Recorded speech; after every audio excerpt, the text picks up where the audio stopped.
اللہ جب کسی سے ناراض ہوتا ہے رزق نہیں چھینتا، آب و دانہ بند نہیں کرتا، سورج کو حکم نہیں کرتا کہ اس کے آنگن میں روشنی نہیں پھیلانی، چاند کو نہیں روکتا کہ تیری کرنیں اس کے ویڑے میں نہیں پڑنی چاہیے، بلکہ اللہ جب کسی سے ناراض ہوتا ہے سجدوں کی توفیق چھین لیتا ہے۔ سجدوں کی توفیق چھن گئی تو پھر سمجھو اللہ ناراض ہے، اللہ راضی نہیں ہے۔ اور اگر سجدوں کی توفیق نصیب ہو جائے، کسی نے واصف علی واصف مرحوم سے پوچھا تھا کہ کیسے ہمیں پتا چلے گا کہ ہماری نماز قبول ہو گئی ہے، تو انہوں نے کہا تھا ایک نماز کے بعد دوسری عطا ہو جائے تو سمجھ لو پہلی قبول ہو گئی ہے۔ تو نمازوں کا نصیب ہونا یہ اللہ کی رضا اور اللہ کی خوشنودی کی دلیل ہے، اور سجدوں کی توفیق کا چھن جانا یہ اللہ کی ناراضگی کی دلیل ہے۔ میں اور آپ دیکھیں کہ ہم کہاں کھڑے۔ دیکھیے دولت تو کفار کو بھی ملتی ہے، اللہ دولت اسے بھی دیتا ہے جس سے راضی ہے، اسے بھی دیتا ہے جس سے نہیں راضی، لیکن سجدوں کی توفیق اسے ہی دیتا ہے جس پہ وہ راضی ہے۔ تو پنج گانا نماز شعار زندگی بنا لیجئے، نماز قضا نہ ہونے پائے۔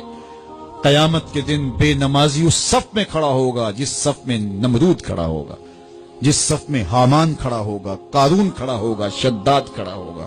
مجھے بتائیے ہم میں سے کوئی یہ گوارہ کرتا ہے ہم اس صف میں کھڑے کر دیے جائیں جہاں دشمنان خدا کھڑے ہوں؟ آج کوئی نماز پڑھے یا نہ پڑھے، حشر کے دن حکم ہوگا کہ اللہ کے حضور سجدہ کرو۔ ہر کوئی سجدہ کرنا چاہے گا، جو نہیں پڑھتا وہ بھی کرنا چاہے گا، لیکن بے نمازی کی کمر اکڑ جائے گی، وہ آرزو رکھنے کے باوجود سجدہ نہیں کر پائے گا۔ قرآن بتاتا ہے کچھ لوگ جہنم کو دھکیلے جا رہے ہوں گے، انہیں کچھ لوگ پوچھیں گے ما سلککم فی سقر، تم جہنم کو کیوں جا رہے ہو، کیا ہوا تمہیں؟ تو وہ جواب میں کیا کہیں گے؟ لم نک من المصلین، ہم نماز نہیں پڑھا کرتے تھے۔